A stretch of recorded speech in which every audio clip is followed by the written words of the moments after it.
It is a great honor to move that JD Vance be nominated by acclamation by this Republican National Convention as its candidate for the office of Vice President of the United States of America.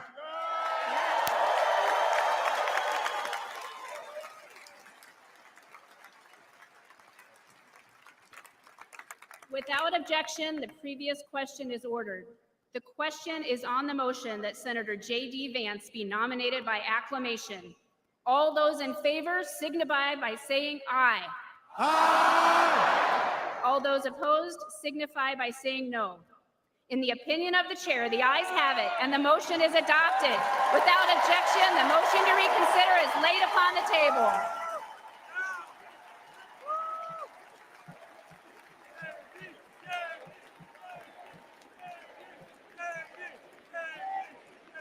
Delegates and alternates, ladies and gentlemen, I am proud to announce that Senator JD Vance has the overwhelming support of this convention to be the next Vice President of the United States.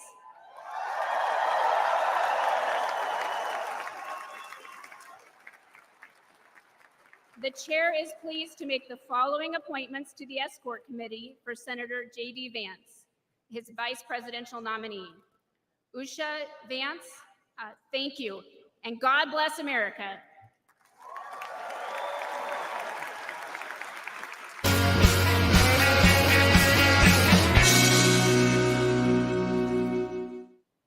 Hey, everybody, and welcome back to Speechless. I'm your host, Kev Phares, 23-year-old conservative activist, host of Speechless, the radio show, and right here, wherever you're watching from, YouTube, Twitch, Twitter, Rumble, all that fun stuff. And wow, what a news day we had. And before I get into it, I want to remind you so that you don't miss a minute of the breaking news of the days, of the weeks ahead of us, especially as we get into a contentious 2024 election. Make sure that you like this video, you subscribe to the channel, comment what you think, share it with your friends, all that fun stuff. Please make sure you guys are subscribed, ring that notification bell, hit it to all to not miss a minute of anything that we are talking about here. But wow, what a news day we had this Monday. JD Vance is named as Donald Trump's vice presidential pick for the ticket. Trump Vance, real close to Trump Pence, I will say, but it seems like it will be much different. We're going to talk all about that. Man, along with that, Donald Trump's case in Florida, the classified documents case, was scrubbed, no longer there. We'll talk about that. There is a chance for Jack Smith to appeal, so there is more. Who is JD Vance? Also, along with that, Joe Biden goes on MSNBC and lies to Lester Holt. We're going to cover all that and more. Let's make sure the comment section, we get that going. Let me know, what do you guys think? Was JD Vance the right pick for Donald Trump for the VP? I'll make the case for it. We'll talk about it. Let me know in the comments. What do you think of JD as VP? Let me know. But let's get right on into it, everybody. I want to start off with simply the idea of who is JD Vance. Who is JD Vance? Well, I'll start with what Donald Trump had to say about the man today. If we look at the Ohio senator on Truth Social, about an hour before it was anticipated, Donald Trump went on and made this announcement on his Truth Social. After a lengthy deliberation and thought, and considering the tremendous talents of many others, I have decided that the person best suited to assume the position of Vice President of the United States is Senator JD Vance of the great state of Ohio.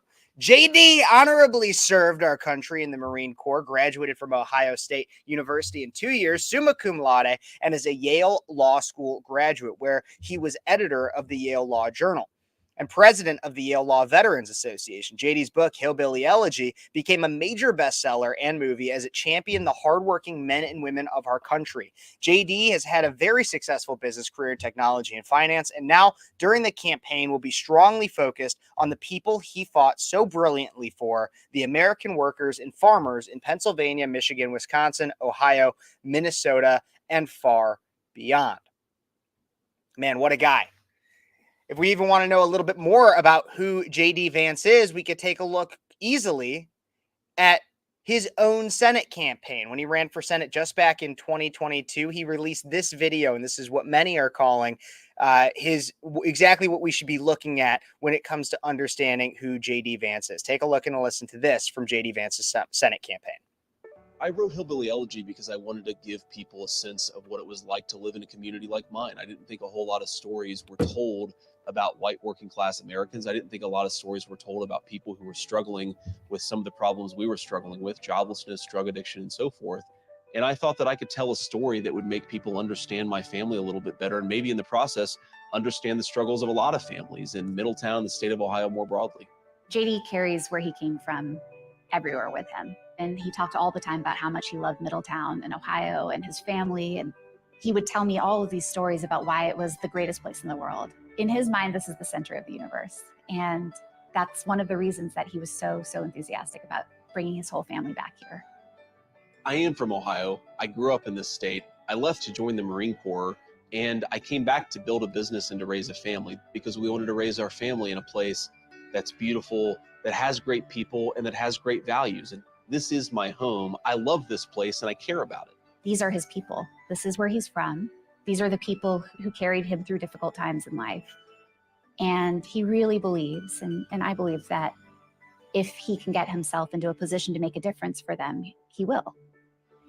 I'm running for U.S. Senate because the people that I grew up around, the people across the state of Ohio who are trying to achieve the American dream, they actually need somebody to fight for them. Right now in Ohio, people who are working hard, they're playing by the rules, they're trying to get ahead, they're trying to make a better life for their children. The leaders of this country think they're stupid, they think they're bigoted, they judge their viewpoints, they're shipping their jobs overseas. No one is fighting for working and middle-class Ohioans who are just trying to build a good life for themselves. I want to be the person who's fighting for them. We are a good country with good people, and when we support each other, we actually can accomplish great things.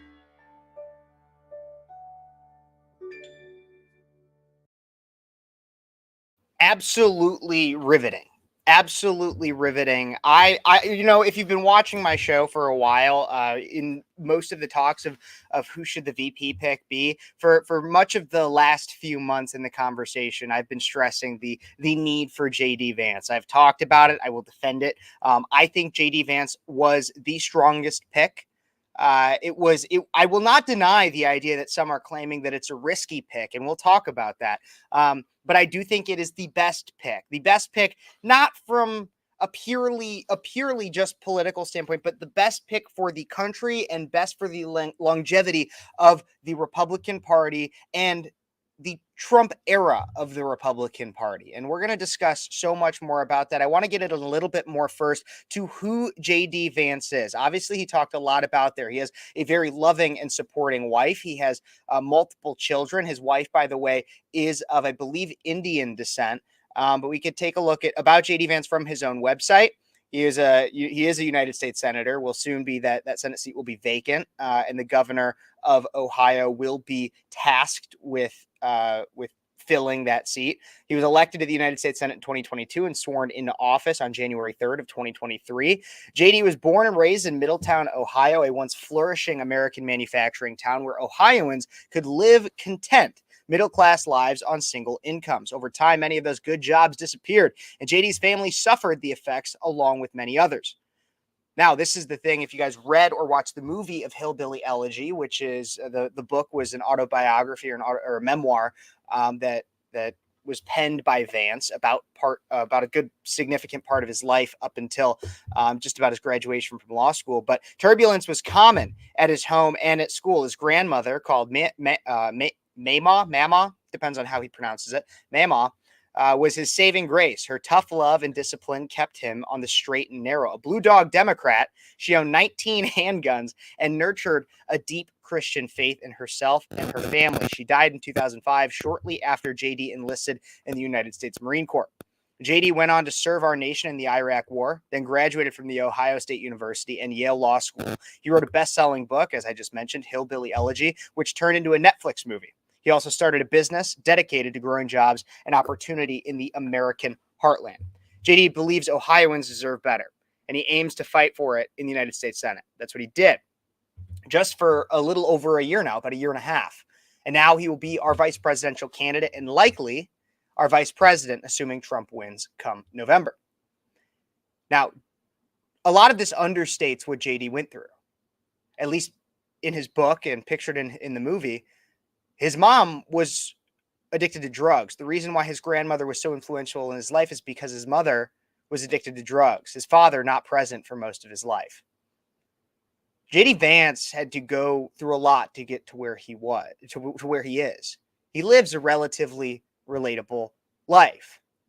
Not just relatable, but a struggle that many in America can relate to. He's not a pampered, privileged individual. He came from humble beginnings, more than humble, and knows what it's like to struggle as an American citizen. And for that, I think it's very, very admirable. Along with that, we even mentioned the fact that, yes, his wife is of an Indian descent. I believe he met her through Yale Law School. While he was in Yale Law School, he had to come back.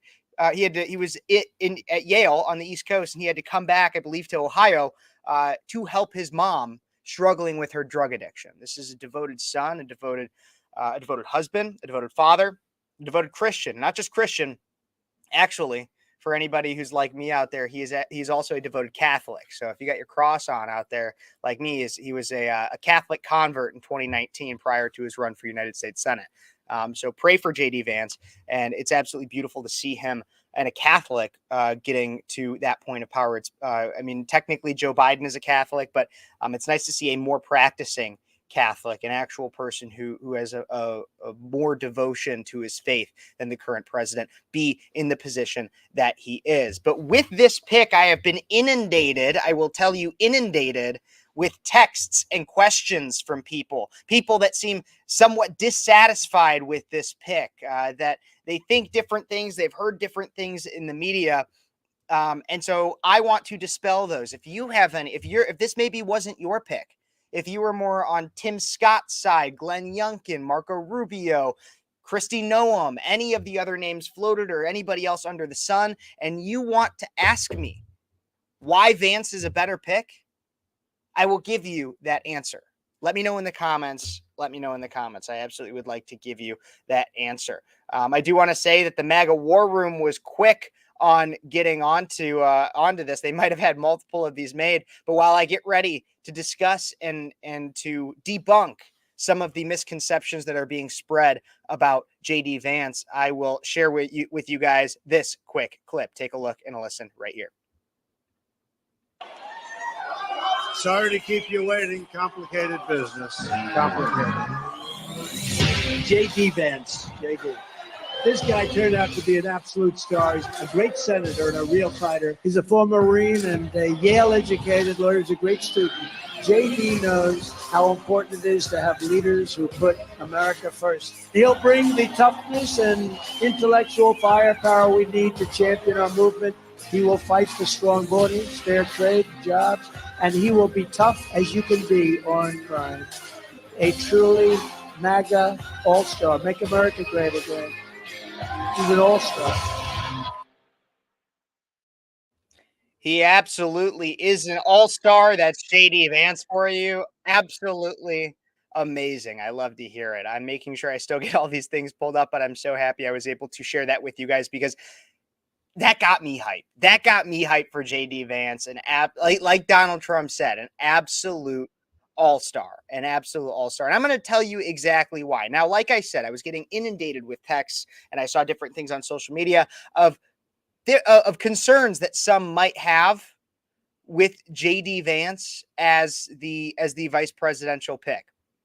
And I'm going to dispel some of those for you guys today. I'm going to bring up a little bit of B-roll for you guys so that you guys could see some other JD Vance stuff. But so we got JD Vance up there. So the first thing I want to talk about when it comes to JD Vance is one thing that I saw somebody say is, what does JD Vance bring? I don't think he even really brings anything to the table. Because as Joe Biden said, immediately after, Joe Biden said that JD Vance is basically just Trump. In fact, very quickly, while it took Joe Biden quite a long time to come out and condemn the assassination attempt, say anything about that, within about a half hour of Donald Trump announcing that JD Vance was the nominee of the vice presidency, Joe Biden comes out and he says this on Twitter. On Twitter, he says, here's the deal about JD Vance. He talks a big game about working people, but now he and Trump want to raise taxes on the middle-class families while pushing more tax cuts for the rich. In fact, if you even see the video immediately after when they got him on video, let me see if I can get it around here somewhere. I'm sure I can find it. JD Vance. I didn't have this one necessarily prepared, but I was just thinking about it. Soon after, they got Joe Biden coming off of an airplane, and this is what Joe Biden had to say regarding JD Vance fairly quickly after. Man, I can't find this video anywhere. Maybe they got rid of it because of how terrible it was. Here we go. He's a clone of Trump on the issues. A clone of Trump on the issues. So I don't see any difference. He's a clone of Trump on the issues. That's what Joe Biden says. He's just a clone of Trump on the issues. That's JD Vance. And so when you have that kind of idea, Joe Biden wastes no time. Joe Biden, the man trying to call for unity. Joe Biden, the individual that the individual that claims that, oh, well, we need to tone down the rhetoric. Well, he's just a clone of Trump on the issues. And so I get this question from people. What does he bring? What does JD Vance bring? Well, one, I don't believe JD Vance is a clone of Trump on the issues. What I believe is that JD Vance is planning on being the vice president of Trump. And that means you're not going to come out and show a non-unified front. You're not going to make it seem like you're weak, like there's cracks in your foundation. So here are 5 things that I will say that I believe JD Vance brings to the table that are separate from things that Trump brings to the table. The first is I believe JD Vance is the smartest guy in the room. Look at his resume. Look at the resume of this guy. He has an insane intellect, easily one of the highest IQs in government, being a Yale Law School grad, editor of the Law Review, a very impressive resume. He only got elected to the Senate in the 2022 cycle, and he's already worked his way up and made such a name for himself that it was January 2023 is when he actually got sworn in. So it's been a year and a half that he's been in the Senate, and he's already worked his way up and made such a name for himself that he's at that place, that he's at the place to become a vice president. Man has been elected a senator for all of a year and a half. And now he's a vice presidential candidate. That's less time than Obama was a senator. Along with that, he started a venture capital business in which he was investing in smaller businesses, in people that he saw trying to chase the American dream.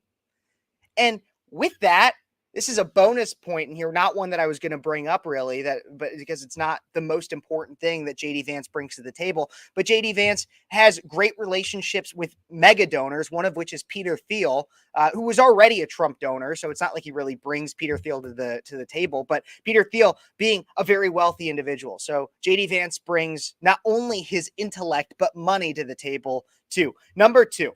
The second thing JD Vance brings to the table, he will go into the lion's den. And now I will say this isn't necessarily totally different from Trump, but it acts in a different way because JD Vance, like Trump to some extent, thrives on conflict. He's able to go in, but the difference is that while Donald Trump goes into a conflict situation, he goes in and just bulldozes through it.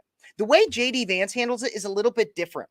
There are countless interviews where you can see JD Vance go on to MSNBC, CNN, any place where he knows that the person interviewing him is going to be an adversary. And while he gets attacked, he swiftly and like almost I hate to say snake because it has a negative connotation, but he bobs and weaves his way through the questions and through the BS.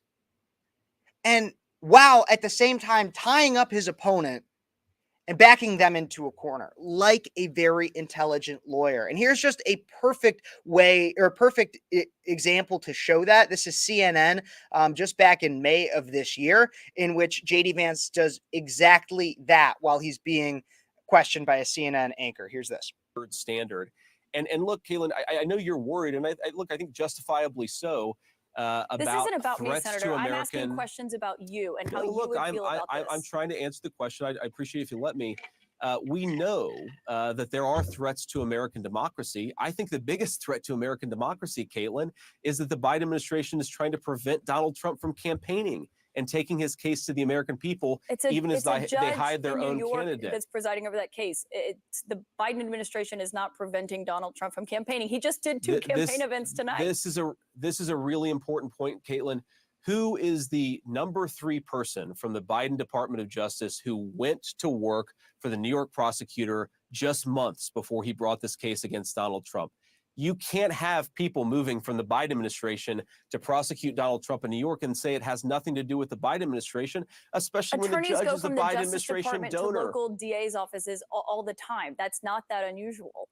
I mean, you're an attorney, you know that. It's pretty you probably unusual. Have colleagues who went to Yale with you that did that. It's pretty unusual.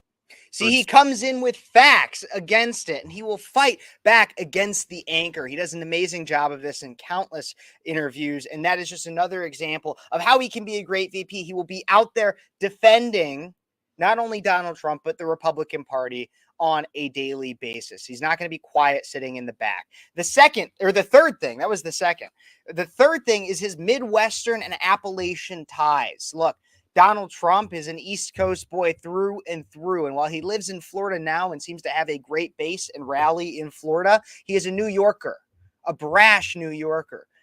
Even just by looking at him, JD Vance is much more of a Midwestern individual, much calmer eyes. And while he can be harsh and he can be smart and swift through questioning, he is a Midwesterner. There's a kindness to him. We even just as one of my commenters, great commenter, says his wife seems nice. She does. A nice, small family, a different picture than what Donald Trump poses.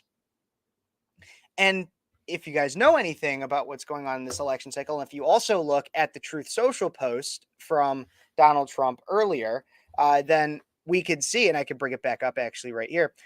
He even says here, he's fought so brilliantly for American workers and farmers in Pennsylvania, swing state, Michigan, swing state, Wisconsin, swing state, Ohio, kind of up in the air, Minnesota, potential swing state.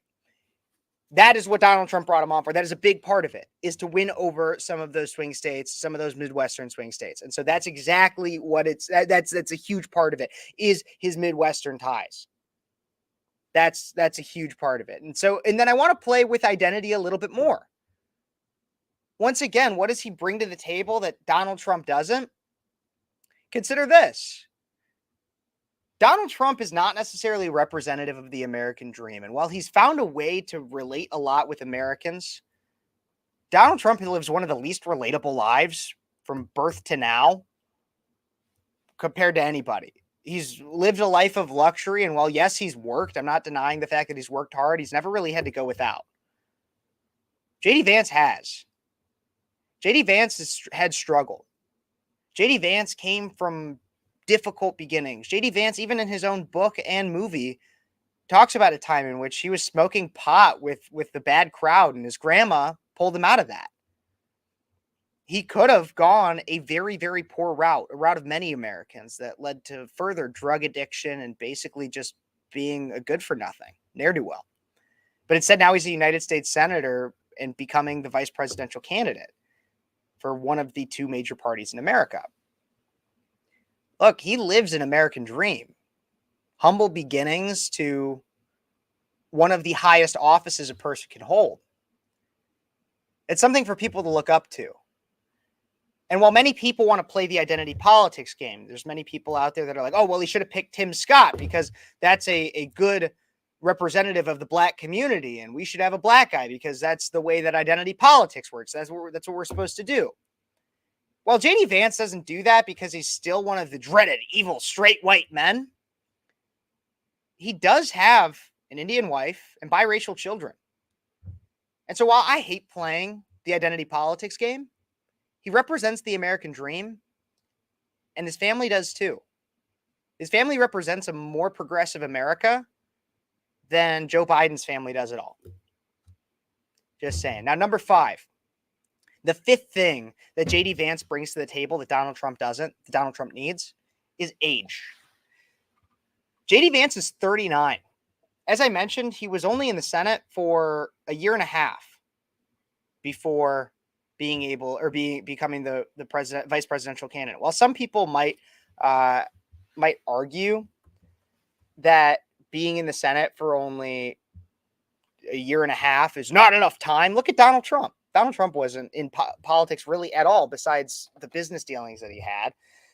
So it doesn't really make that much sense. And I believe I was just actually trying to look up the qualifications to become a senator is 30 years, I believe. Yeah, the Constitution sets 3 qualifications for service in the United States Senate, at least 30 years of age. So it's not like he's 39 now.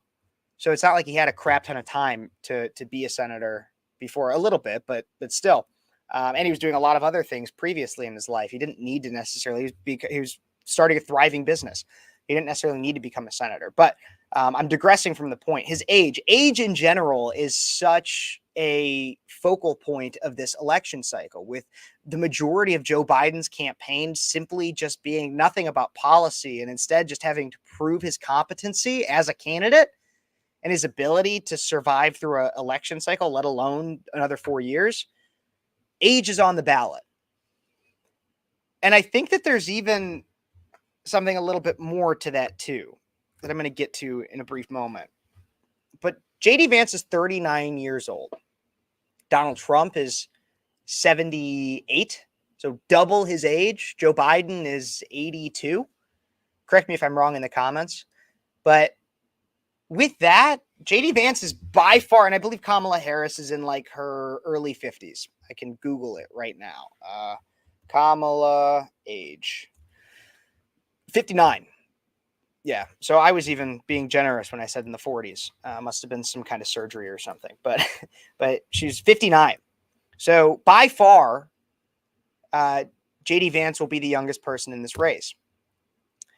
That'll bring in a different demographic. That will hopefully bring in the idea of some younger people, or even some older people that might have just been maybe not even necessarily old, not like your octogenarians or anything, but people that are in the latter years of their career might look at it and say, man, I want to vote for the side that seems to have some longevity to it.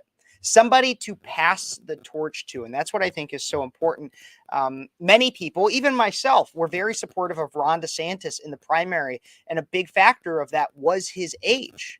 If you're a DeSantis voter in the primary, you should be more of a Trump voter today because of the pick of JD Vance on the basis of age.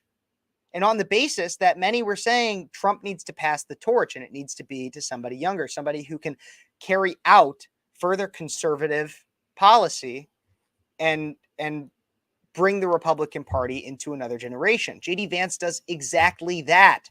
As a 39-year-old, he has a long career in the public eye, not even necessarily as a public servant. He doesn't even need to be in an elected office for that long. Honestly, I would be mad if he stayed in an elected office past like 60, because that should not be what we expect of our public servants. He should get in, do what's necessary, and get out. But he serves as a person that could run in 2028 and do well, potentially be the next president of the United States after Donald Trump. As a young individual, there's no worries about his, as of right now, there's the chances of any question regarding his mental faculties, his physical faculties, his abilities, very little. And along with that, I also think that this pick might have come as some level of, and I don't mean to put this crudely, but assassination insurance. Given the circumstances of over the weekend, Donald Trump could have chosen a litany of other people, many of which were much older than JD Vance. JD Vance is a young firebrand, and I will admit, has a lot of comparable qualities to Donald Trump. But if Donald Trump is considering his legacy, instead of choosing a safe option like a Glenn Youngkin, a Tim Scott, a Doug Burgum, somebody who is a moderate that would honestly serve comparably to a Mike Pence, somebody who just kind of sits in the background and does little, that wouldn't be what Trump wants. It wouldn't be what Trump needs. And especially after last Saturday, that wouldn't secure any kind of a legacy for Donald Trump. JD Vance can be Trump Part 2, Electric Boogaloo. But he could also usher in a new wave of the Republican Party, a younger wave of the Republican Party that echoes the populist movement started by Donald Trump, but brings it to a new generation with new ideas, conservative ideas, and a better future for the party. So what does JD Vance bring that Donald Trump needs? Sheer IQ, a new way of dealing with the corrupt mainstream media, the Midwest, the American dream, and a younger generation. The 5 things that JD Vance brings to the table. But maybe I'm wrong. Maybe I'm an idiot. As Socrates said, the only thing I know is I know nothing. Let me know in the comments how little I know. And when you're doing that, don't forget to like this video, subscribe to the channel, comment what you think, share it with your friends, all of that fun stuff. I would appreciate it. And I know that this one video of JD Vance has been playing this whole time. I don't even know what he says in it. So let's take a listen. Of all possible foreign policy solutions and answers for our country is that we should let China make all of our stuff and we should fight a war with China. Okay. It's honestly a great clip, and I'm happy I listened to it because I really loved what he had to say in that. I love JD Vance. I think he's a perfect pick. But there are other concerns that people have too about the man, the myth, the legend, our future vice president, JD Vance. And if you guys have any concerns, let me know what they are in the comments. Who would you like to have seen be VP? Are you unhappy with JD's pick? Why? Let me know. Let's talk about it. Let's have that conversation. That's what I want to do. Let's have that conversation. But as we discuss JD Vance, I want to talk about a specific text I even got because I posted to my different social medias about JD Vance and what people think of him, what I think of him, a lot of things like that. And here is one that I think is fascinating. And before I get into it, I do want to just remind everybody, please don't forget to like this video, subscribe to the channel, comment what you think, share it with your friends, all that fun stuff. But the next one I want to talk about, the next concern that I've heard from people about JD Vance is the idea that this is a specific actually quote from a text that I got earlier today. I heard Vance was a never Trumper. Why would Trump pick him? He's not going to be loyal. And so I got to looking because I'd heard this rumor as well. I had heard of some statements back in like 2015, maybe 2016, but I didn't really know. And so I looked into it a little bit more, and there were statements back in 2015, 2016 that he said things like he might be a cynical a-hole. He's cultural heroin. He's noxious and reprehensible. JD Vance did say some harsh criticisms of Donald Trump back in 2015, 2016. But what I'll say to that is you'd be hard-pressed to find a Republican that didn't say harsh things about Donald Trump back in 2015, 2016. Anybody in 2015, 2016. Donald Trump was disrupting the Republican establishment. He was blowing the minds of Republicans in and surrounding those in elected office. Because he was coming in, and I'll pull up the clip. I was not planning on doing this, but the clip of Trump where he was talking about weapons of mass destruction in the 2016 primary debates. This is like really the moment. Where is this? It's right. I'm pulling it up here. Take a look and a listen to this clip. This is like 3 minutes long, but I'm going to play it anyways. And we'll find the right part. I was not planning on playing this, but like, I want to remind everybody, like, this is the moment that Donald Trump disrupted and blew the minds of everybody surrounding everybody prior to this moment. And even some after. It took some people a little after, but prior to this moment, everybody saw Trump and he was like, this is an opportunist. He's not really serious. He's not a real candidate. He doesn't really matter. And then they would say things like what JD Vance had said, what I'll admit he said, that he might be a cynical a-hole. He's cultural heroin. He's noxious and reprehensible. A lot of people were saying this, but then Donald Trump came onto the stage and he said this. And this is where I feel like a lot of people got their minds changed. So this is back during the CBS presidential debate, Republican presidential debate in 2016, the primary. Take a look and a listen. On Monday, George W. Bush will campaign in South Carolina for his brother. As you said tonight, and you've often said, the Iraq War and your opposition to it was a sign of your good judgment. In 2008, in an interview with Wolf Blitzer talking about President George W. Bush's conduct of the war, you said you were surprised that Democratic leader Nancy Pelosi didn't try to impeach him. You said, quote, which personally I think would have been a wonderful thing, close quote. When you were asked what you meant by that, you said, for the war. For the war. He lied. He got us into the war with lies. Do you still believe President Bush should have been impeached? First of all, I have to say, as a businessman, I get along with everybody. I have business all over the world. I know so many of the people in the audience. And by the way, I'm a self-funder. I have my wife and I have my son. That's all I have. I don't have this. So let me just tell you, I get along with everybody, which is my obligation to my company, to myself, etc. Obviously, the war in Iraq was a big, fat mistake, all right?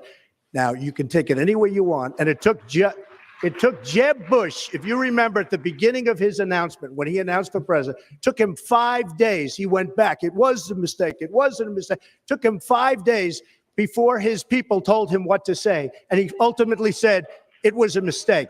The war in Iraq, we spent $2 trillion, thousands of lives. We don't even have it. Iran is taking over Iraq with the second largest oil reserves in the world.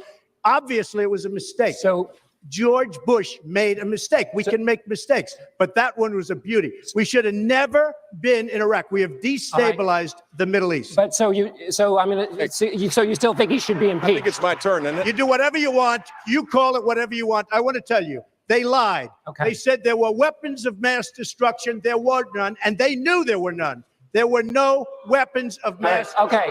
All right. Governor Bush. And you hear the boos in the audience, and you think to yourself, you'll have people that'll come out and say JD Vance was a never Trumper. All those people in the audience were never Trumpers. All of them were. And there were boos in the audience. Why? Because those were the donors. Just like Donald Trump said, I don't have the donors, but the people sitting at home, maybe not in that exact moment, but it was those words and it was that thought that really got people thinking, maybe I have been supporting something I shouldn't have. Maybe. And Jeb Bush was the front runner for the 2016 election. Jeb Bush was the front runner. And Donald Trump came in and he said what a lot of people knew but didn't know, what they needed to hear to really kick it out of them. Maybe we've been going along to get along. We probably shouldn't have been in Iraq, but nobody will admit it. That was the Bush's fault. Maybe we shouldn't have put up these establishment candidates that we were told were safe, like Mitt Romney and McCain, John McCain. Maybe we shouldn't do that again with Jeb Bush. Imagine where this fucking country would be right now. Pardon my French, but I'm a little mad. Imagine where this country would be if Jeb Bush had won the presidential nomination, the nomination, not even the election, because I don't think he probably would have won. But if he won the nomination in 2016, imagine where this country would be now. More wars than even Joe Biden can start. And we'd be putting up some other wishy-washy piece of crap, uniparty establishment Republican for our nomination this year. And so people want to say, let's go with the safe option. Let's go with Glenn Youngkin. Let's go with Tim Scott. Let's go. And I like Glenn Youngkin. And I like Tim Scott. I don't think they're terrible, but they're safe. JD Vance isn't. JD Vance is different. And so I hear from people, they'll say things, and this is a long-winded answer to a short question. I heard JD Vance was a never Trumper. And you're going to keep hearing that. You're going to keep hearing that JD Vance was a never Trumper. And you will hear it from some Republicans, but that's because they're getting played. They're getting manipulated. An example of this is because one of the people that are saying this, well, a lot of people are saying it from the left-wing media. One person in particular that posted about it pretty quickly was Ilhan Omar. Ilhan Omar pictured this, which he said you could see past comments on Trump from JD Vance. Might be America's Hitler, might be a cynical a-hole, cultural heron, noxious and reprehensible. Again, prior to the mind explosion that Donald Trump caused due to his election and the comments that he made that I just played back in 2016, that's when JD Vance talked about this. And he's talked like this. Just like every other Republican, just like Ted Cruz did before he grew his beard and became a badass, just like Jeb Bush did before he said, please clap, and now withered away because everybody realized him for the rhino a-hole that he actually is because of Donald Trump. Now, JD Vance, since these comments, since the election of Donald Trump, has seen the light. He has, and he is, what is the Kamala Harris quote? About what has been unburdened by what has been. I gotta find it. Unburdened. JD Vance has been unburdened by what has been. That's what. I know it's longer than that. Let me know in the comments, but that's what we have. JD Vance, yes, might have said these things, but the left-wing media over the next several months before the election is going to push to you this idea that JD Vance is actually a never Trumper, that he's not a good that he's not a part of Trump and he's bad and we're not united. Why are they doing this? Why will the left wing do this? Because they want to sow this idea of division among Republicans in your head. Why? Because their own party is in a firestorm. Think about this. 1 week ago from today, today's Monday, July 15th. 1 week ago, what was that? The 8th? Monday, July 8th, the conversation was all about Joe Biden's mental incompetency, his inability to lead, his flubs, his debate performance, his George Stephanopoulos interview. Quickly. And not even just that, also all of the Democrat representatives and Democrats that were saying he should step down, multiple, the George Clooney coming out, celebrities coming out and saying he should step down. A divided Democrat party was what was dominating the media. Then quickly, Saturday, assassination attempt against President Trump. Everybody's talking about that. That is the number one story, as it, to some extent, it should be. No calls for Biden to step down now. Biden does 3 different, clear, concise, minimal flub media appearances a few hours after the assassination attempt.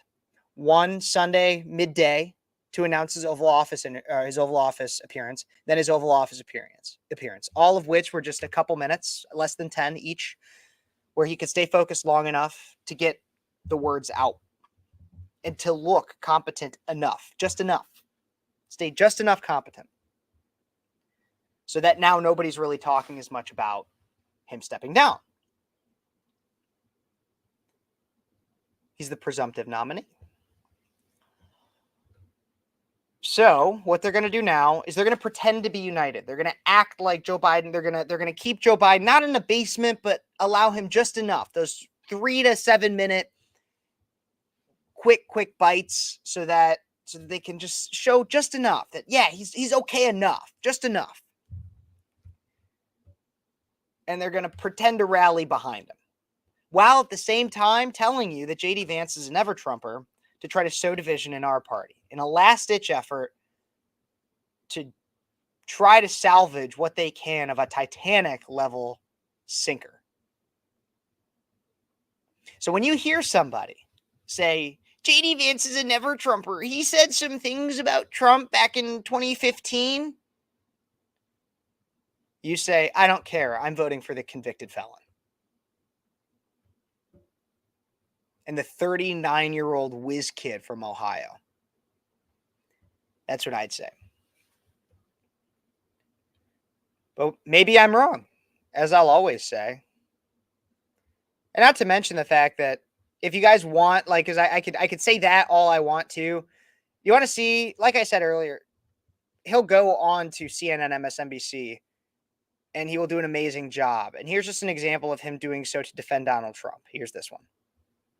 Judge committed multiple elements of reversible error, and he did it while his daughter has made a ton of money off of Democratic candidates, and while he himself donated to the Biden campaign. So let me repeat the question. You cannot say that this trial was anything more than politics masquerading as justice. And yes, I will help Donald Trump. I will help Donald Trump. However, I think that I can, Wolf, because if we allow this to happen, it's so much bigger and so much more troubling than Donald Trump. If we allow this standard that you can throw your political opponents in jail because they're doing better than you in an election, it will be the end of this country as we know it.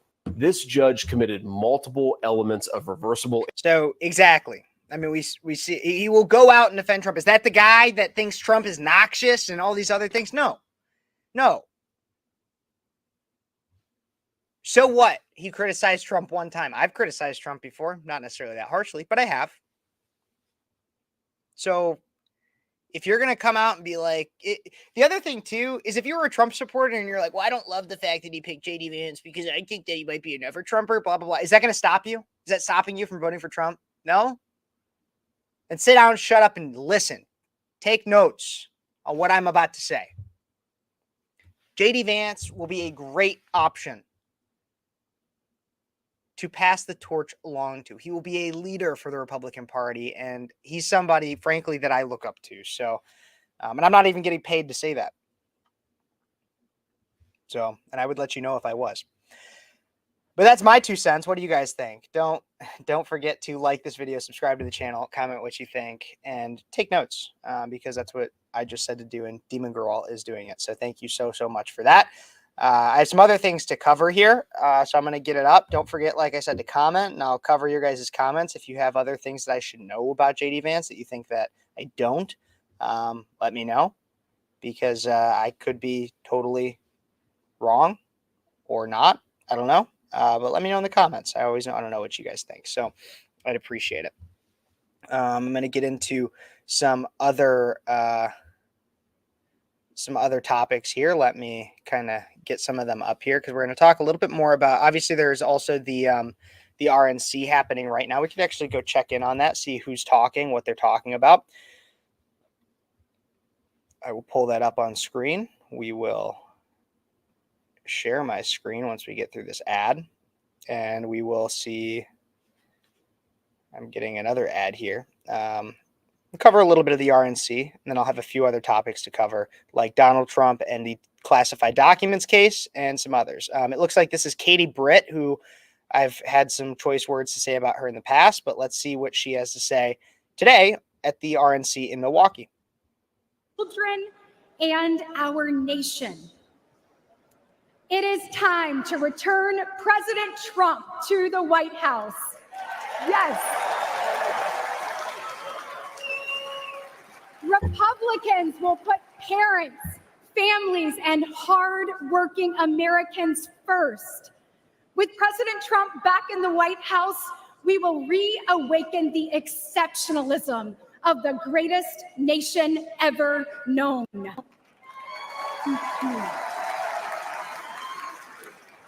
We will defeat decline, dust off our dreams, and forge our future. Because families across our nation deserve better. Once again, America will be the land of limitless opportunity for all. And paving that path starts today. So let's roll up our sleeves, send President Trump back to the White House, and get America back on track. God bless.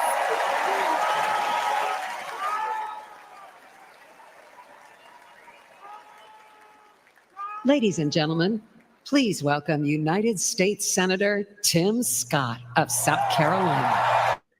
This will be a very interesting one, as he was floated as a vice presidential candidate. We'll see what he has to say now.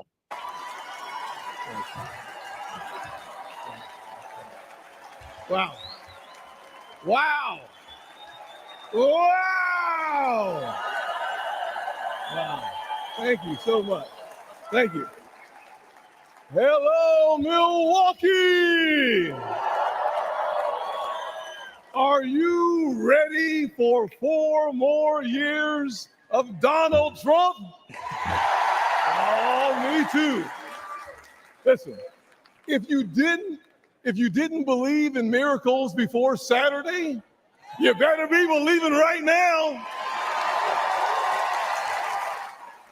Thank God Almighty that we live in a country that still believes in the King of Kings and the Lord of Lords, the Alpha and the Omega.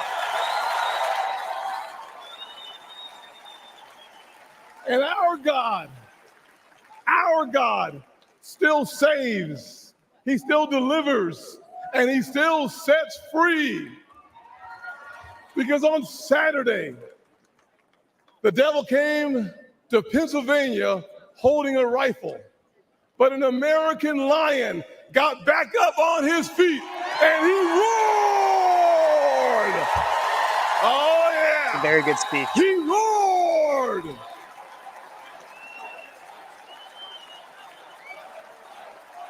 Yeah. Yes, he did. Yes, he did. You see, America, this is a difficult time for our nation. Inflation is crushing families. Illegal immigration is crushing American workers. Failing schools and victimhood culture are crushing our poorest kids. And the weakness of the commander-in-chief has invited world wars all around our world. Joe Biden is asleep at the wheel and we're headed over a cliff.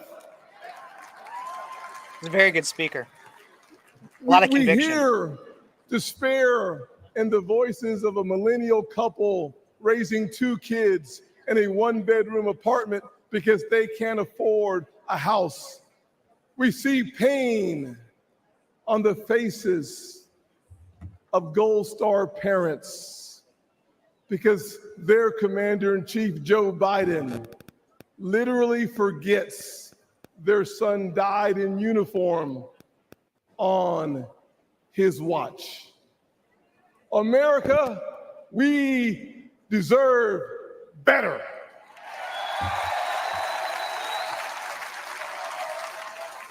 We deserve so much better. I was raised by a single mom in poverty. We had plastic spoons, not silver spoons. But she taught me to work hard, to take responsibility, and reject victimhood. Thank God for my wonderful mama. I know this is going to offend the liberal elites. Every time I say it, it offends them. But let me say it one more time. America is not a racist country.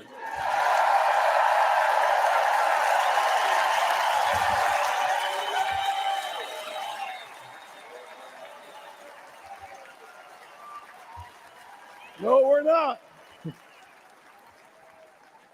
But if you were looking for racism today, you'd find it in cities run by Democrats. Look on the south side of Chicago. Poor black kids trapped in failing schools. Thousands shot every single year, including one of my former interns, Daquan. But there's good news. It's conservative values that restores hope. It's Republican policies that lifts people up. I partnered with the greatest president of my generation, President Donald J. Trump.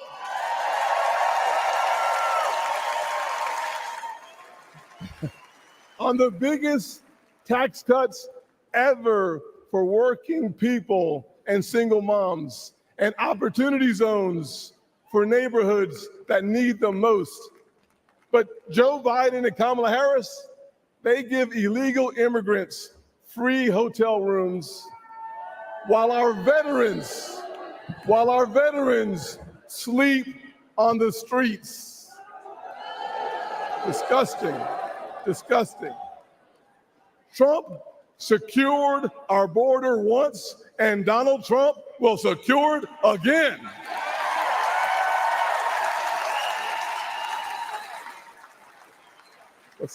This November, we are not deciding simply the fate for the next 4 years. We're setting a course for the next 40 years.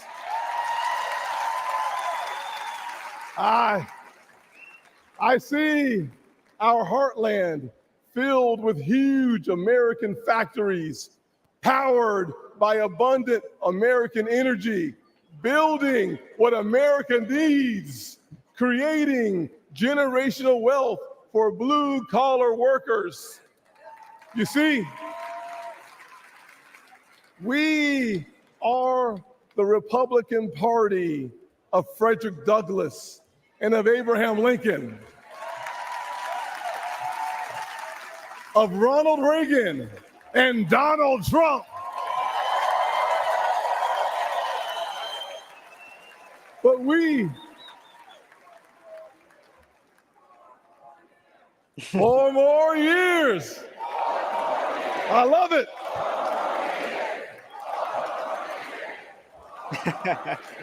Being a very good hype Awesome. man. It's absolutely being a very good hype man. We are not simply the party of our leaders. We are also the party of a young woman in Wisconsin taking over her family farm, an Hispanic father working 16-hour days in Nevada, and a Black teenager in Philly starving for opportunity. We're not just the grand old party of the past. We are the great opportunity party of America's future.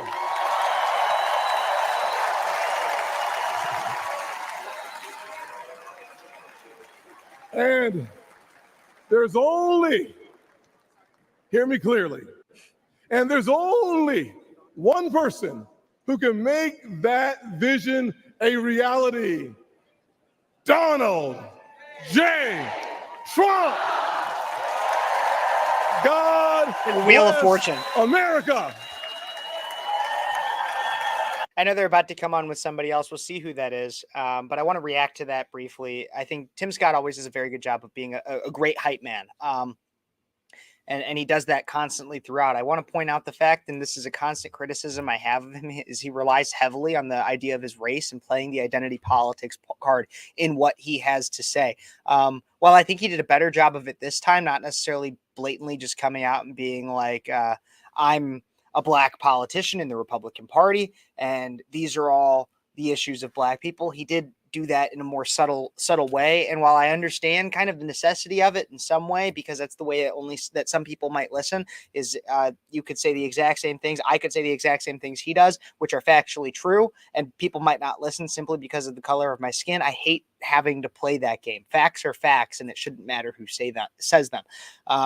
But then finally, I think that he did a great job. And this is the point of a lot of this, is to bring up the idea that we as a party are uniting around the man, Donald J. Trump. This is not just about talking about Republicans. This is talking about Donald Trump. But he also slid in there that this is not just about the next 4 years. This is not about electing somebody for the next 4 years. This is for the next 40. We are setting up the Republican Party on a small scale and America on a large scale for success for next generations. And that's really what we need to be focusing on significantly in our policy. And that's what I care about the most. And that's why I bring it all back to the topic of my full video, my full live stream, is JD Vance. JD Vance is a person that will be focused on the next generation because he has young children that will be participating in it. People like myself, JD Vance, and others are worried about our own lives, our own prosperity, but our children and our children's children because we're not near end of life, which many currently in politics are, and pretty much everybody running for president and even vice president, except for JD Vance, is a part of that. So great speech overall by Tim Scott. I'll keep my minor criticism of him that I think he relies significantly on identity politics, but overall, very great hype man and does it in a way that nobody else could. It looks like a band is playing right now. Let's take a listen for a moment.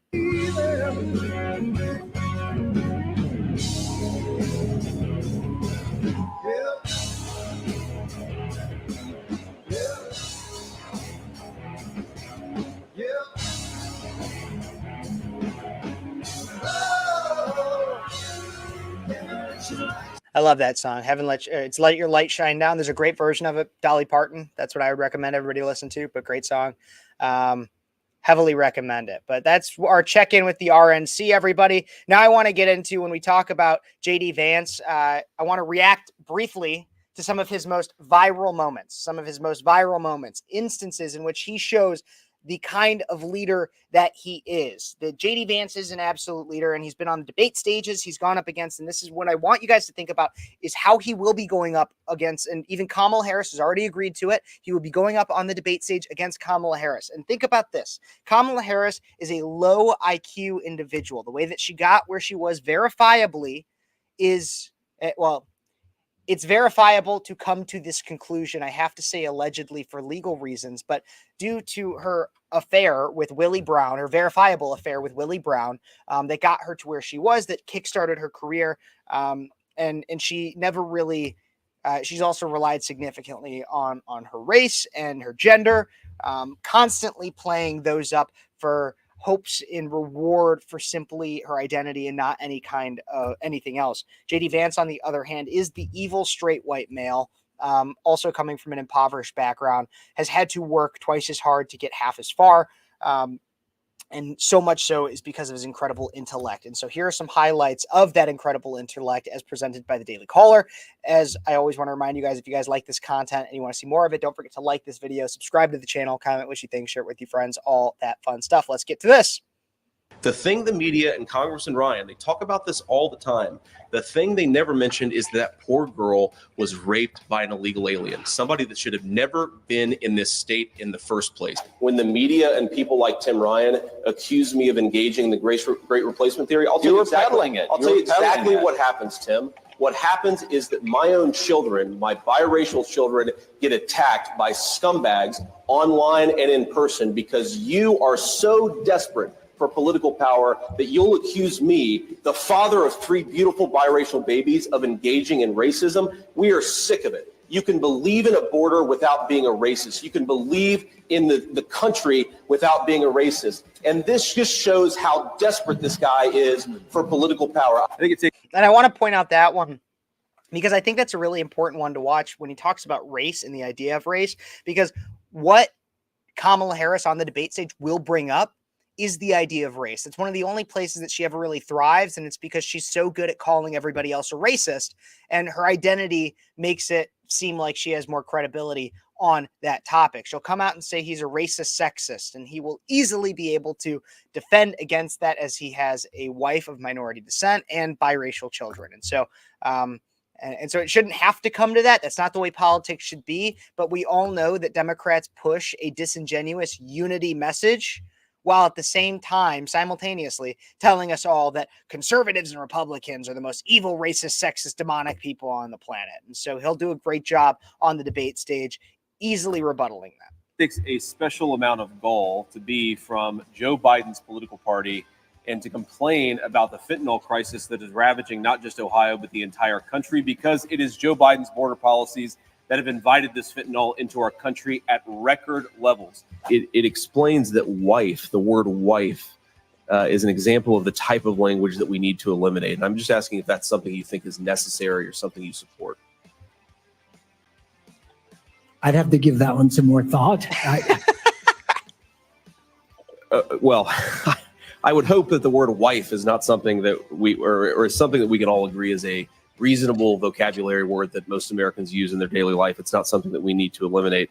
And I'm very confident that the majority of Ohioans, if there's a pilot who is offended by the word wife or the word cockpit, maybe that person shouldn't be a pilot. So rather than kowtowing to people who are fragile, maybe we should actually say, if you're so worried about the words that we are using, you shouldn't be flying, multi-ton metal engines through the sky. And I just ask all of us to maybe try to focus as much on real problems, like the fact that our aviation system seems to not be working as well as it used to, than the fact that we may use uninclusive or under-inclusive language. I will 100% agree with everything that he said. Along with that, the only criticism I will have of JD Vance so far really is the fact that he said kowtowing or kowtowing instead of kowtowing, because it's kowtowing. But I just want to be clear about that. But other than that, he's killing it. Interested in being the running mate of a convicted felon? Well, Wolf, the entire purpose of this trial was to allow the media and the Democrats to say exactly that. This is never about justice. This is about plastering convicted felon all over the airwaves, when in reality, the only thing that Donald Trump is guilty of is being in the courtroom of a political sham trial. You cannot say that this trial was anything more than politics masquerading as justice. And yes, I will help Donald Trump. I will help Donald Trump. However, I think that I can, Wolf, because if we allow this to happen, it's so much bigger and so much more troubling than Donald Trump. If we allow this standard that you can throw your political opponents in jail because they're doing better than you in an election, it will be the end of this country as we know it. On November 10th, 2021, the FAA held an inclusive language summit. Are you familiar with this effort? I am familiar with it. During the summit, which had a solicitation published in the Federal Register, Deputy Administrator Mims stated that when we use terms like airmen or unmanned aircraft, sorry, I'm laughing because this has to be a joke, we're sending a message that only men belong in the aerospace community. Do you agree with that statement? Well, Senator, what I could say is that having been a pilot for 42 years and seeing the evolution of our aerospace industry, I started out in helicopters and have flown as a captain in big jetliners. Sure. Not everyone is a pilot today. We have drones, we have spacecraft, And so I do believe going to notices to air missions is absolutely the right thing to do. It is an accurate reflection of where our aerospace system is today. Fully supportive of that. And none of that, by the way, detracts from our mission, which is the safety of our airspace. And that will always be our North Star. I think the point is, if it makes sense for some aviation reason, that's fine. If it makes sense purely to avoid gendered language, it seems like an unnecessary preoccupation with the words that you're using and that we're using rather than the work that we're doing. Why criticize Pete Buttigieg on this? The Secretary of Transportation has been the recipient of hundreds of billions of dollars of infrastructure funding, and yet it looks in a lot of ways like our infrastructure is degrading or certainly not getting better. The second thing is, yesterday, Pete Buttigieg had the opportunity to address this problem. He instead talked about the excessive amount of, this is not a joke, too many white men in the construction industry. That's not a serious concern for this country right now. What's going on in East Palestine is the Secretary of Transportation needs to focus on real problems, not fake problems. And until he does, people are going to wonder whether he's doing his job. Absolutely. And that's just another example of how amazing JD Vance is, especially going up. That's the thing is not only was he just being kind of a badass, but it's also demonstrating what I discussed earlier.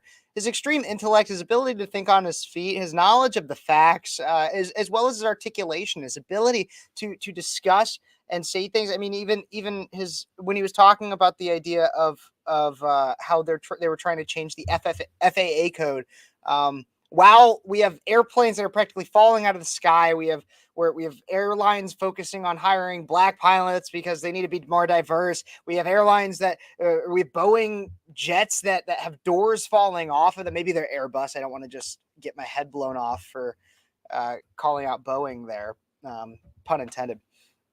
But they're instead focusing on gendered language, and he clearly points out how that's a futile preoccupation. And so he does a very good job of that. And I think that it's so important to take a look at how he does that, because if you think about, you compare that to Kamala Harris in the media right now, Joe Biden really from a political standpoint, take his policies and everything out of that. Joe Biden really could use a strong communicator as his vice president to bring more solace to people that are considering maybe voting for him, but he doesn't have that. He has Kamala Harris. who cackles when asked a question that she can't answer, who doesn't know how to, because she's not a very good articulator, who, when she describes things, she talks about the yellow school bus and the wheels on it and how they go round and round. No, Donald Trump is an effective communicator, and he's funny, and he gets the point across. JD Vance is an articulate communicator, a person who, while Donald Trump uses the language like a sledgehammer to smash his enemies, JD Vance seems to use it more like a butterfly knife with precision and etiquette. And I think that's something that Donald Trump would struggle with, but needs, and complements him very well. And that's just another perfect example of that. So I really like that clip from the Daily Caller, and in favor of JD Vance. I really do like that. I have other things I want to cover here. This next one, just a quick story, just because it did come out today, and I think it's important to discuss, is the judge dismissing the classified documents case of Donald J. Trump. And so this is kind of a big deal because these are other felony counts that many liberals were trying to claim.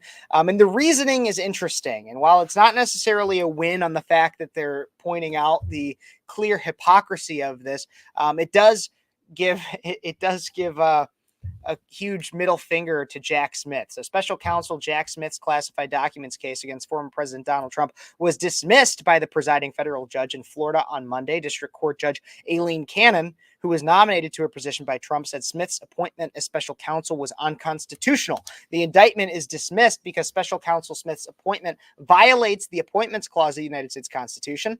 Cannon also found that Smith's use of the permanent indefinite appropriation violated the Appropriations Clause of the Constitution, but she said the court need not address the proper remedy for that funding violation given the dismissal on Appointments Clause grounds. This is out of the Daily Wire, by the way. The judge further stated the effects of this order is confined to the proceeding. In a post to Truth Social, Trump declared, quote, "This dismissal of the lawless indictment in Florida should be just the first step," followed quickly by the dismissal of all the witch hunts. A spokesman for Smith, Peter Carr, indicated in a statement that the special counsel would file an appeal. So it's not necessarily over yet. They're filing an appeal. And again, and for the simplest terms of all this, the reason why it was dismissed is because there's this belief that, and a legal precedent to say that Jack Smith could not be the special prosecutor assigned to the special counsel, and that it was unconstitutional to do so. Why is this? And I'm going to put this in simple terms because it gets kind of legalese in a lot of it. What it really is this idea that that Jack Smith is not a United States attorney. Now, while he might be an attorney in the United States, he's not a United States attorney. What that means is he's not. Most special prosecutors, and when you think, or special counsel, and when you think about special counsels of the past, you think of her or Durham, who did the Russia investigation. You think of Robert Mueller, who investigated Trump in the last decade or so, and did the Mueller report. You think of all those special counsels; those were all United States attorneys. Those were all people that were Senate approved. So they had been vetted. They had gone through Senate approval, and they were being held accountable by the standards and rules of being a United States attorney. For all intents and purposes, Jack Smith was essentially a private citizen attorney that got assigned as special counsel. This might even end up going to the Supreme Court, and for a law nerd or a constitutional law nerd like myself, it'll be very interesting to see exactly how it pans out. And what precedent is set for who can be a special counsel, what standards there are for special counsel. But there is both an argument. I will be honest, there's both an argument to be made, both that Jack Smith could and couldn't be special counsel. I would lean on the side, and this is not just because of it's my belief that Trump shouldn't be prosecuted for this, but in general, I would lean on the side that we shouldn't allow somebody who is essentially a private citizen to be special counsel on a case that would prosecute or lead to charges of a president, or a former president, even, of that matter. There should be somebody that's held to standards and also is confirmed by an elected body, so that in some way it follows the idea that we have a representative constitutional republic like we do have. So that's essentially why the Trump's classified documents case was dismissed. We'll see what happens in the appeals process. Part of me hopes that the appeal ends up making it to the Supreme Court, because I would like more answers on this, but that's just my personal belief. What do you guys think? I always could be wrong, especially if you're somebody that's more well-versed in constitutional law. Give me some level of a comment. Let me know in the comments. Don't forget to like this video, subscribe to the channel, comment what you think, share it with your friends, all that fun stuff. But we got some other things coming up here. I have a group chat I'm in, and it just sends me news upon news upon news. And so I always want to check it to see what's going on. Oh, here's breaking news for everybody. Per the Wall Street Journal, Elon Musk plans to support Donald Trump's campaign by giving $45 million a month to a new super PAC. So Donald Trump will likely break records with the amount of money that he is getting. Might even probably have more FEC investigations, but we'll see about that. I want to get on to this next story, and potentially my final story of the night. So everybody, just big reminder again, don't forget to like this video, subscribe to the channel, comment what you think, share it with your friends, all that fun stuff. But let's get into this. So Joe Biden, we are about 3 days from the attempted assassination of former President Donald Trump. In that time, Joe Biden has had multiple conferences or media appearances in which he discusses the need for unity, to get off some violent rhetoric, and to get back to the issues, which of course is a disingenuous message from the man who claims his opponent is literally Hitler, from a media that has been giving Donald Trump the most possible vitriol that anybody could possibly get, the most attacked president likely in American history. That's up for debate, but you know what I mean. And yet he still tries to claim this call for unity. It's time for unity. It's time for us to get back to the issues. Let's stop with the name calling, everything like that. Well, just today, Monday, July 15th, Joe Biden does an interview with Lester Holt of MSNBC. And in this interview today with Lester Holt, the primarily liberal network actually asked some good questions of Biden. But I will say that the questions asked of him, the press into some of his statements that he's made in the media in the last few days, the questions themselves were about the only good thing about it. Let's take a look at some of the answers that Joe Biden gave. One of the first questions that was asked by Lester Holt had to do with a comment that was made just about a week ago, in which Joe Biden said something to the effect of that they needed to have a bullseye on Trump, which seemed like really bad timing, considering the fact that there was an assassination attempt on the president just a few days later. Take a look and listen as to what Joe Biden had to say when asked about this just earlier today.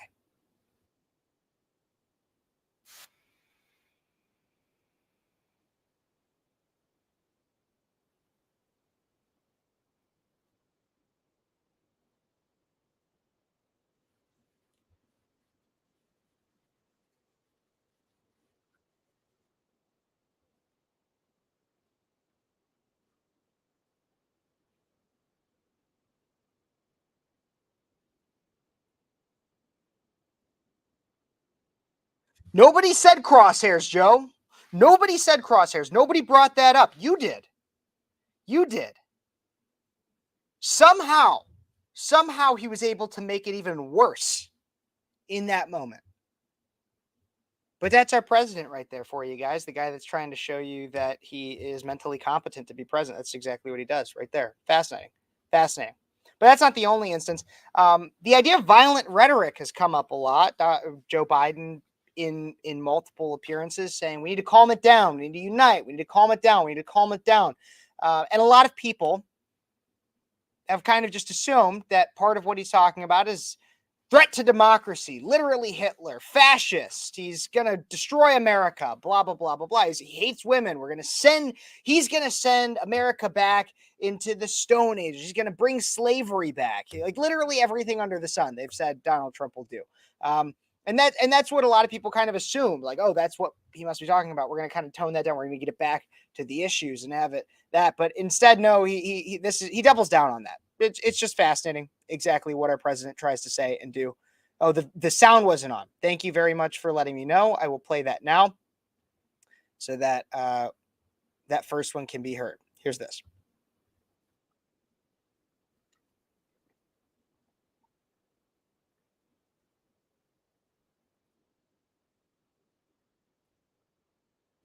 Here is that bullseye clip for everybody.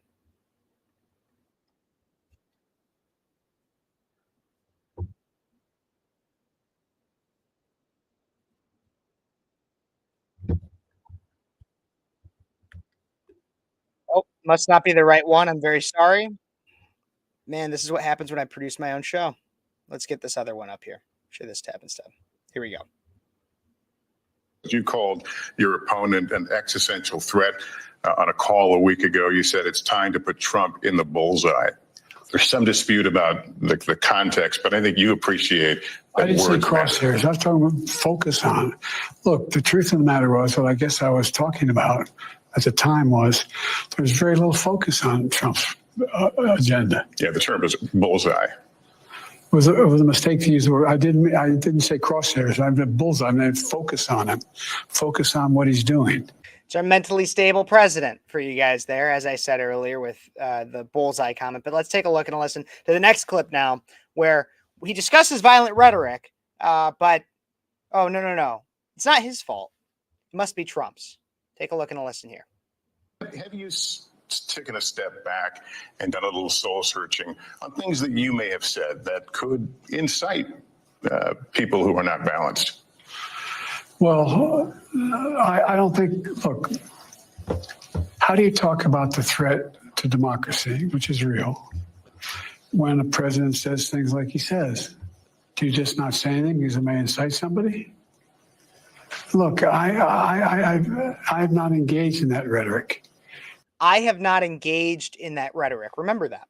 Now, my opponent is engaged in that rhetoric. He talks about to be a bloodbath if he loses, talking about how he's, to be clear, he was talking about the American car market if he loses, because Joe Biden has incentivized other countries to produce our cars, American manufacturing. He was saying that it would be an absolute bloodbath in American car manufacturing, not inciting violence. This is a lie pushed by the Democrats because they can't actually run on policy. Keep listening. he's going to forgive all the, actually, I guess, suspend the sentences of all those who were arrested and sentenced to go to jail because of what happened in the Capitol. Oh, okay. So the worst things that you can think of, you mentally competent president, about Donald Trump when he gets in office, the worst things that you can think of that he's going to do, the violent rhetoric, is that he says American manufacturing will be a bloodbath, and that some people who walked into the Capitol and were pretty mad one day and have now been held in jail, given insane sentences, and also framed as like the worst people in America. He might pardon them. Man, those are the worst things.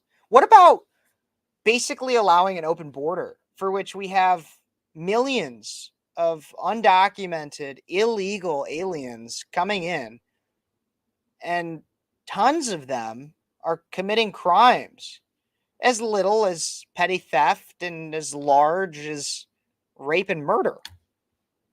What if he was going to do that? Wouldn't that be a bad thing?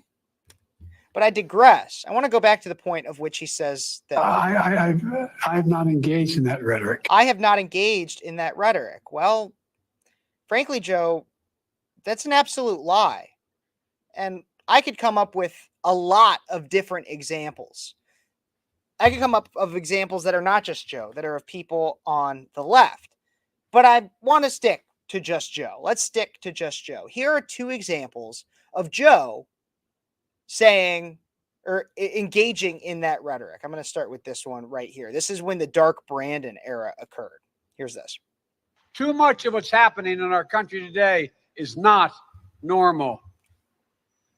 Donald Trump and the MAGA Republicans represent an extremism that threatens the very foundations of our republic.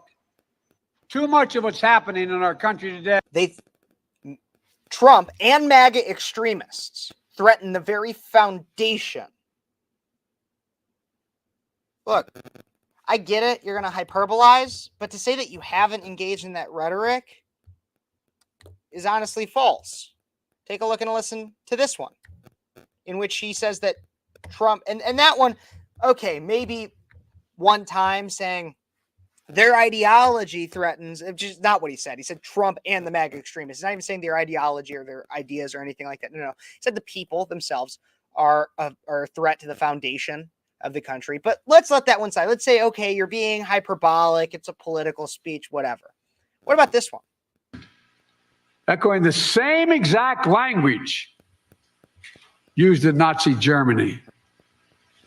He proudly posts on social media the words that best describe his 2024 campaign, quote, revenge, quote, power, and quote, dictatorship. There's no confusion about who Trump is, what he intends to do. Listen to the beginning of that one again. Echoing the same exact language used in Nazi Germany. Look,